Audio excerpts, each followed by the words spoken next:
مضامین قرآنی افضل مشکات کی زبانی پارہ نمبر 28۔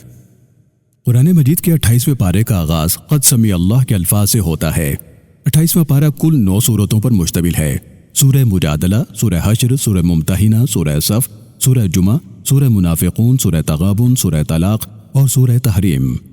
پارے کا آغاز سورہ مجادلہ سے ہوتا ہے۔ اس سورہ مبارکہ میں اللہ رب العالمین زہار کے قانون کا ذکر فرماتا ہے کہ جب حضرت خولہ بنت ثعلبہ رضی اللہ تعالیٰ عنہ کے شوہر حضرت اوس بن ثابت رضی اللہ تعالیٰ عنہ نے انہیں کہہ دیا کہ تم میری ماں کی طرح ہو، وہ آپ صلی اللہ علیہ وسلم کے پاس حاضر ہوتی ہیں اور اس مسئلے کا حل دریافت فرماتی ہیں۔ اس پر یہ آیات بینات نازل ہوتی ہیں۔ اسی سورہ مبارکہ میں اللہ رب العالمین سرگوشی کرنے کے بارے میں فرماتا ہے کہ جب کبھی سرگوشی کرو تو زیادتی نہ کرو اور نہ ہی رسول صلی اللہ علیہ وسلم کی نافرمانی کرو۔ مجلس میں بیٹھنے کے آداب سکھائے گئے کہ مجلس میں زیادہ دیر نہ بیٹھا کرو وغیرہ وغیرہ۔ اسی سورہ مبارکہ میں حزب اللہ اور حزب الشیطان کا ذکر کیا گیا ہے۔ سورہ حشر کا آغاز ہوتا ہے۔ آغاز میں اللہ رب العالمین اپنی تسبیح و تقدیس بیان فرماتا ہے۔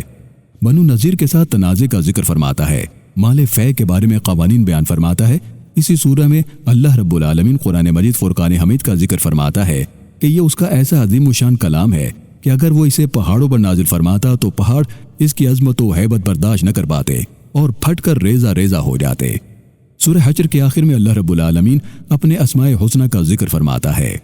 سورہ ممتحنہ کا آغاز ہوتا ہے۔ اس سورہ مبارکہ میں اللہ رب العالمین مسلمانوں کو تنبیہ فرماتا ہے کہ تم اپنے اہل خانہ کو بچانے کے لیے اپنے نبی صلی اللہ علیہ وسلم کے راز دشمنوں کو نہ دو۔ آگے چل کر حضرت ابراہیم علیہ السلام اور آپ کے ساتھیوں کی دعا کا ذکر کیا گیا ہے جب انہوں نے اللہ سے دعا کی کہ اے ہمارے رب، ہم نے تجھ پر بھروسہ کیا اور ہم تیری ہی طرف لوٹنے والے ہیں۔ سورہ صف کا آغاز اللہ رب العالمین کی حمد و ثنا سے ہوتا ہے۔ حضرت عیسیٰ علیہ السلام کی بشارت کا ذکر کیا گیا کہ انہوں نے آپ صلی اللہ علیہ وسلم کی آمد کی خوشخبری سنائی۔ آپ صلی اللہ علیہ وسلم کا نام نامی احمد ہوگا، اس کی بشارت دی گئی۔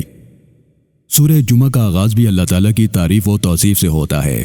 اس سورہ مبارکہ میں اللہ رب العالمین نے مسلمانوں کو جمعے کی نماز کی اہمیت بتلائی ہے کہ جب جمعے کی اذان ہو جائے تو خرید و فروخت بند کر دیا کرو اور اللہ کے ذکر کی طرف جلدی کرو۔ سورہ منافقون کا آغاز ہوتا ہے۔ اس سورہ مبارکہ میں اللہ رب العالمین نے منافقین کی خصلتوں کو بیان فرمایا ہے۔ تمہاری اولاد و تمہارا مال تمہیں اللہ کی یاد سے غافل نہ کر دے، اس کا بیان کیا گیا ہے۔ صدقہ و خیرات کرنے کا ذکر کیا گیا ہے۔ سورہ تغابن میں اللہ رب العالمین فرماتا ہے کہ وہی ہے جو زمین و آسمانوں کا حقیقی بادشاہ ہے، چنانچہ تم اس پر، اس کے رسول اور اس نور یعنی قرآن پر ایمان لاؤ جو اس نے نازل کیا ہے۔ سورہ طلاق میں اللہ رب العالمین نے طلاق کے قوانین بیان فرمائے ہیں۔ عدت کی مدت کیا ہوگی اس کے قوانین بیان کیے گئے ہیں۔ پارے کے آخر میں سورہ تحریم ہے۔ نبی صلی اللہ علیہ وسلم کی 2 ازواج مطہرات نے آپس میں مل کر رسول اللہ صلی اللہ علیہ وسلم کے ساتھ کچھ ایسا کیا کہ آپ صلی اللہ علیہ وسلم نے شہد نہ کھانے کی قسم کھا لی، جس پر اللہ رب العالمین نے نبی صلی اللہ علیہ وسلم کو فرمایا کہ آپ اس کو کیوں حرام قرار دیتے ہیں جسے اللہ نے حلال کیا ہے۔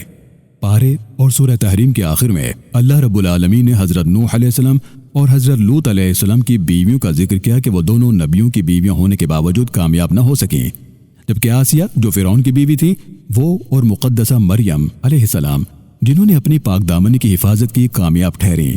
اللہ رب العالمین سے دعا ہے کہ اللہ تعالی ہم سب کو قرآن مجید پڑھنے، اس کو سمجھنے اور اس کی پاکیزہ تعلیمات پر عمل پیرا ہونے کی توفیق عطا فرمائے۔